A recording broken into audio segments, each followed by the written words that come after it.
আম্মা জান সময় ওয়াইসকে বলেছিলেন, ও বেটা ওয়াইস তুমি মনে রাখো আল্লাহ পাক আল্লাহ তাআলা জগতের বুকে আমাদেরকে শ্রেষ্ঠ বানিয়েছেন, ইনসানকে সর্বশ্রেষ্ঠ বানিয়েছেন।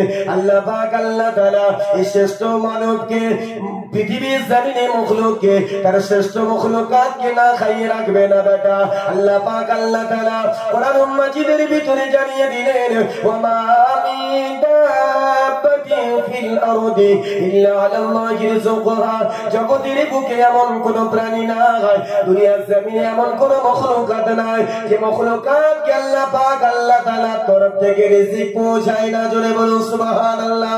আল্লাহ পাক আল্লাহ তাআলা জগতের বুকে যত মখলুকাত পাঠিয়েছেন সকলকে আল্লাহ খাদ্য দিয়ে থাকেন। ওরে আমার বেটা ভাই, খাদ্য খাবার নিয়ে চিন্তা করা লাগবে না, তুমি মক্তবে পড়াশোনা করো, আমি তোমার জনম দুঃখী আম্মা জান যতদিন বেঁচে আছে। ওরে বেটা ভাই, এটা নিয়ে তোমার চিন্তা করা লাগবে না।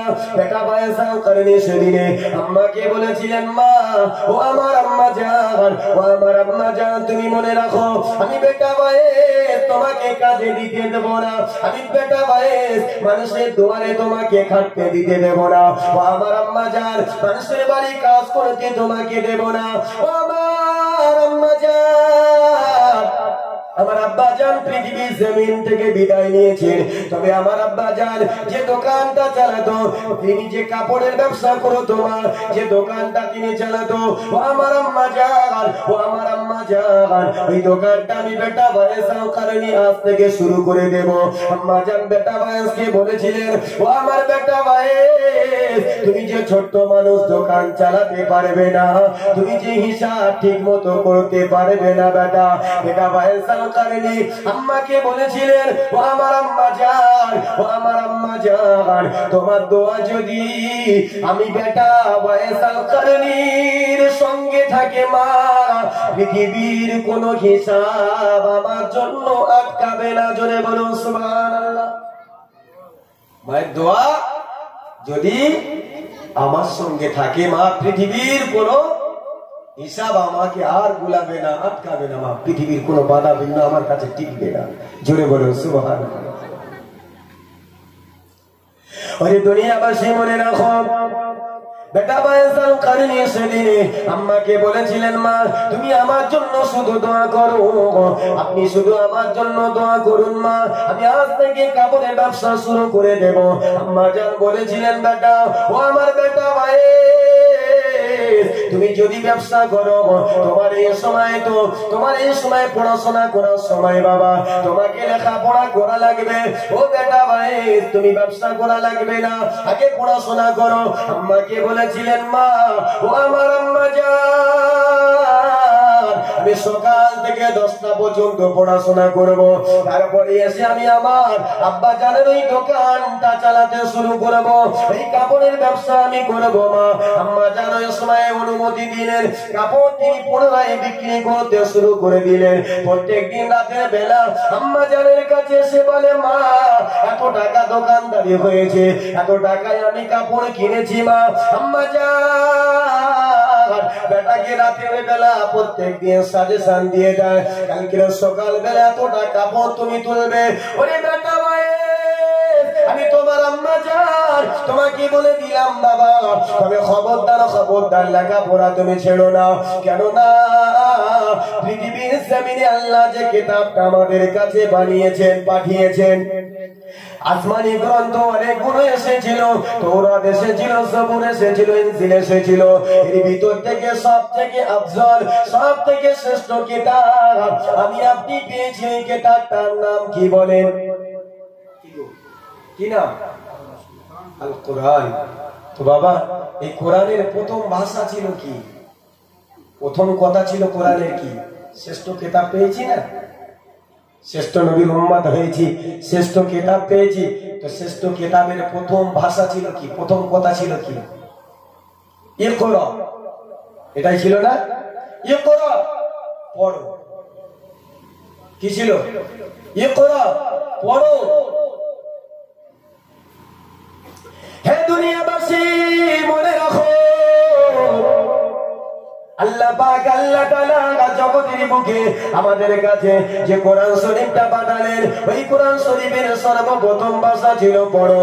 কিন্তু না না না না, আজকের মুসলমানদের সমাজে যে জাতির প্রথম কথা ছিল পড়ো, সেই জাতি লেখাপড়া ছেড়ে দিল, সেই জাতি লেখাপড়া সব কিছু তুলে দিল। আজকের 15 বছর 16 বছরের ছেলেরা লেখাপড়া ছেড়ে দিয়ে কাজা টান দিতে শুরু করলো। হতভাগা দলেরা আজকের লেখাপড়া ছেড়ে দিল। ওই কোরআন আমি আপনি জানলাম না, গ্রামে ঘুরে ঘুরে ঘুরে ঘুরে আমি আপনি কাজ ভালো হাবা বিক্রি আছে করি, লেখাপড়ার বেলায় না। এই জন্য শুনে রাখুন, আমার কথায় আপনারা রাগ করবেন না। আমি সাকির বলতে বলতে অনেক দূর চলে আসলাম। বেটা ভাইয়েস যাও, কারণীকে বলেছিলেন আম্মা যান, ও বেটা ভাইয়েস তুমি লেখাপড়া চালিয়ে যাও, খবরদার লেখাপড়া তুমি ছাড়বে না। আম্মা জানকে বললেন মা, ও আমার আম্মা জান, অবশ্যই করে আমি লেখাপড়া চালিয়ে যাব, আপনি শুধু আমার জন্য দোয়া করুন মা, আপনি শুধু আমার জন্য দোয়া করুন। আম্মা জান বেটার জন্য দোয়া করেন। বেটা প্রত্যেকদিন পড়াশোনা করে দোকান চালিয়ে রাতের বেলা বাড়িতে ফিরে। একদিন হঠাৎ করে মাদ্রাসা থেকে যখন মক্তব থেকে তিনি যখন তার দোকানে চলে গেলেন, দোকানে গিয়ে তিনি দেখতে পেলেন ডাকাতের দলেরা তার ওই দোকানটা ডাকাতি করে নিয়ে চলে গেলেন। দোকানের কাছে দাঁড়িয়ে দাঁড়িয়ে অচল নয়নে কেঁদে কেঁদে মালিক কেঁদে বলেছিলেন, মালিক ও রব্বুল আলামিন আল্লাহ পাক, ছোট্টবেলায় আমার আব্বাকে হারিয়ে ফেললাম, ছোট্টবেলায় আমার আব্বা জান আপনার ডাকে সাড়া দিয়েছে, আমাদের সংসার চালাবার মতো কেউ নাই। আব্বা জান যে দোকানটা রেখে গেল, ওই দোকানটা ছোট্টবেলা থেকে আমি কাঁধে তুলে নিলাম মালিক, আর এই দোকানটাও চুরি হয়ে গেল। আমার আম্মাকে গিয়ে এখন আমি কি বলবো, মায়ের কাছে গিয়ে আমি কি বোঝাবো বলো। আল্লাহর দরবারে দুহাত তুলে, মালিকের দরবারে দুহাত তুলে এমন ধরাজারি করে, মুখটা মলিন করে চোখের পানি ধরে রাখতে পারলেন না। আম্মা জানের কাছে ফিরে আসলেন। মা, ও আমার আম্মা জান, ও আমার আম্মা জান, আমাদের যে দোকানটা ছিল মা, ওই দোকানটা চুরি হয়ে গেছে মা, ডাকাতের দলেরা ডাকাতি করে নিয়ে গেছে মা, এখন আমাদের সংসার কেমন করে চলবে। আম্মা জান বেটা ভাইয়েস কারণীকে বলেছিলেন, বেটা মানুষ সৃষ্টি করার আগে 50 বছর আগে আল্লাহ পাক আল্লাহ তাআলা আমার বান্দা বান্দিরা কি খাবে ওদের কপালে তার 50 বছর আগে লিখে রেখেছেন। জোরে বলুন সুবহানাল্লাহ। এটাকে নিয়ে তো চিন্তা করতে হবে না। বেটা তুই কি জানিস না, ওই যে হাদিসে আছে অন্ত কেউ তো সাপ একটা আপনার খেজুর গাছের ডালে, খেজুর গাছে একটা শুকনো খেজুর গাছে আটকে গেছে, সে বার হতে পারছে না। অন্ধ কেউটো সাপ একটা পাখি ডাকাতের দলেরা ডাকাতি করতে যাচ্ছে, একটা গাছের নিচে বসে বসে তারা ক্লান্ত হয়ে গেছে, গাছের দিকে তাকিয়ে দেখছে একটা গাছে তাজা তাজা কিছু খেজুর রয়েছে, আর একটা গাছ শুকিয়ে গেছে, আর একটা গাছ শুকিয়ে গেছে। তো বাবাজি আমার ডাকাতের দল লিডার যে সে গাছের দিকে তাকিয়ে দেখছে যে গাছে তাজা তাজা খেজুর আছে, ওই গাছে একটা পাখি যায়, মুখে করে খেজুর নিয়ে আবার ওই শুকনো গাছে আসে, কাকে যেন খাইয়ে রেখে আবার উড়ে ওই তাজা তাজা খেজুর আবার আনতে যায়। ডাকাতের দলের লিডারের মনে সন্দেহ জাগলো, ওই গাছের মাথায় উঠলেন, উঠে তিনি দেখলেন যে ওই শুকনো খেজুর গাছের মাথায় একটা অন্ধ কেউটো সাপ গাল হাঁ করে জবানটা হাঁ করে বসে আছে, আর ওই উড়ন্ত পাখি এসে তাকে খাইয়ে দিয়ে চলে যাচ্ছে। জোরে বলুন সুবহানাল্লাহ। ডাকাতের লিডার চিন্তা করলেন, আল্লাহ যে সাপের অত্যাচারে পাখি বাসা বাঁধতে পারে না, ওই সাপকে খাওয়ানোর জন্য ওই পাখিকেই তুমি নিযুক্ত করলে। জোরে বলুন আল্লাহ, তুমি যদি একটা অন্ধ কেউটো সাপের দায়িত্ব নিতে পারো, তার জন্য যদি পাখির দ্বারায় তার রিজিক সময় মতো যদি পৌঁছে দিতে পারো, আমরা পৃথিবীর শ্রেষ্ঠ মখলুকাত করে আল্লাহ তুমি আমাদেরকে বানালে, পৃথিবীতে এতগুলো মখলুকাত তুমি বানিয়েছিলে, শুধু বলেছিল কোন হয়ে যা, হয়ে গেছে, আর তুমি নিজে কুদরতে হাত দিয়ে আমাদেরকে বানালে, সেই জাতি সেই তোমার বান্দারা না খেয়ে থাকবে, তুমি কি শুয়ে দেখবে? কখনো হতে পারে না। ডাকাতের লিডার উপর থেকে নিচে নেমে আসলেন, এসে সবাইকে জাগালেন, এই অন্ধ কেউটো সাপের দায়িত্ব যদি আল্লাহ নিতে পারে, আমাদের এই হতভাগা আমাদের দায়িত্ব আল্লাহ নিতে পারে না? আমাদেরকে আল্লাহ কি না খাইয়ে রাখবে? চল আজ থেকে তওবা করে নি, জোরে বলুন সুবহানাল্লাহ। আম্মা জান বেটা মায়ের কারিমকে বোঝাচ্ছেন, বেটা রিজিক নিয়ে তুই পেরেশানি হোস না, এটা নিয়ে তো চিন্তা করতে হবে না।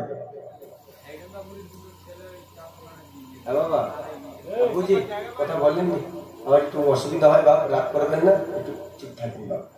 একবার জিকির করেন লা ইলাহা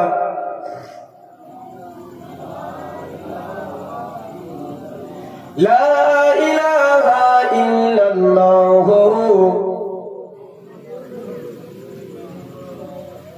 ওরে নওজোয়ান যুবকেরা ও আমার মুরব্বিয়ানেরা শুনে রাখুন, বেটা বায়েসাল কারণীকে আম্মা জান বুঝিয়ে দিলেন।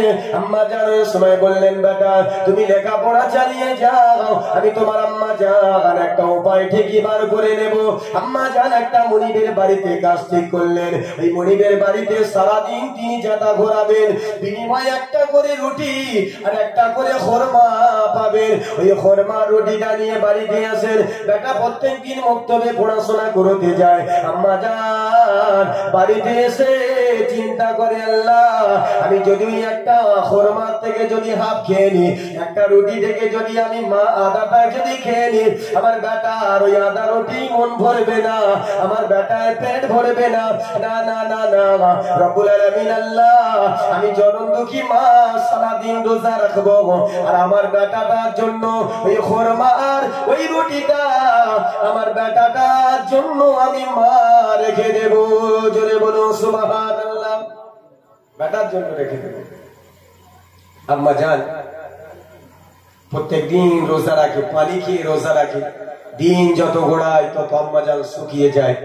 এভাবে দিন যখন চলতে থাকে, একদিন ওয়াইস আল কারিনী হুজুরকে বললেন, হুজুর আমি আমার আব্বা জান চলে যাবার পর থেকে আজও পর্যন্ত আমার আম্মার সাথে বসে একটা দিন খানা খেতে পারি নাই।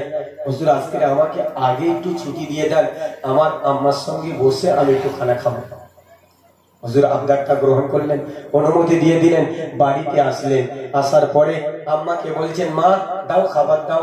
আম্মা বললেন, এ নাও খাবার নাও। বললো, মা বেটা আম্মা এই ছেলে বলছে, আম্মা তুমি খাবে না? মা বললেন, বেটা রে আমি তো রোজা রেখেছি, তুই খা। জোরে বলুন সুবহানাল্লাহ। আমি তো রোজা রেখেছি, তুই খা। সেদিনে বললেন, মা তবে তুমি রোজা যখন খুলবে তখন আমরা দুজন একসঙ্গে খাবো। মা বেটার কি মহাব্বত, জোরে বলুন সুবহানাল্লাহ। আজকের সেই মহাব্বত আর না আছে? সেই মহাব্বত আর আছে? সে মহাব্বত নেই। হে জগৎবাসী মনে রাখো, ওয়াইসাল কারণী সেদিন আম্মাকে বলেছিলেন, মা মাগরিবের সময় হয়ে গেলে তুমি ইফতারটা সেরে নেবে, আমরা মায়ে বেটা দুজনাই একসঙ্গে ইফতার করবো। মা তোমার সঙ্গে আমি ইফতারে পার্টিতে অবশ্যই করে বসবো। আম্মা জান বেটাকে বলেছিলেন, বেটা ওরে আমার বেটা ওয়াইসাল কারণী তুমি অবশ্যই করে এই খানাটা খেয়ে নাও, আমার জন্য চিন্তা করা লাগবে না। আম্মাকে বললেন, মা আজকে তোমার সঙ্গে খাওয়ার জন্য আমি আগেই ছুটি নিয়ে এসেছি, মা তুমি নিষেধ করবে না, তোমার খানাটা নিয়ে আর আমার খানাটা নিয়ে দুজনাই এক জায়গায় বসে একসাথে খানা খাবো। জোরে বলুন সুবহানাল্লাহ। বেটা ছাড়বে না, আর মা বেটার থেকে এড়িয়ে যাচ্ছে। খানা তো আর নাই, প্রত্যেকদিন পায় কি একটা করে খুরমার একটা করে রুটি। ওই নওজোয়ান যুবকেরা মনে রাখুন, আমার মুরব্বিয়ানেরা শুনে রাখুন, বেটা ওয়াইসাল কারণীর কাছে আম্মা জান আর লুকাতে পারলেন না। আম্মা জান ওই সময় মাগরিবের সময় হয়ে গেল, আযান যখন হেঁকে দিলেন, আম্মা জান ওই সময় আম্মা জান পানি দিয়ে যখন ইফতারটা সারলেন, বেটা ওয়াইসাল কারণী আম্মাকে বলেছিলেন, মা তোমার খানাটা নিয়ে আসুন, আপনার খাবারটা নিয়ে আসুন, মা দুজনে একসঙ্গে বসে খাবো। আম্মা ওই সময় বলেছিলেন, এ বেটা ভাই, ওরে আমার বেটা ভাই, তুই আমার পেটের সন্তান, আমি তোর মা তোর কাছে মিথ্যা কথা বলবো না, আমি তোর মা তোর কাছে লুকাবো না রে বেটা। আমি যার বাড়িতে কাজ করি সে ওই আমাকে সারাদিন কাজ করার পরে জায়গা করাবার পরে আমাকে একটা করে রুটি আর একটা করে খুরমা দেয় বেটা।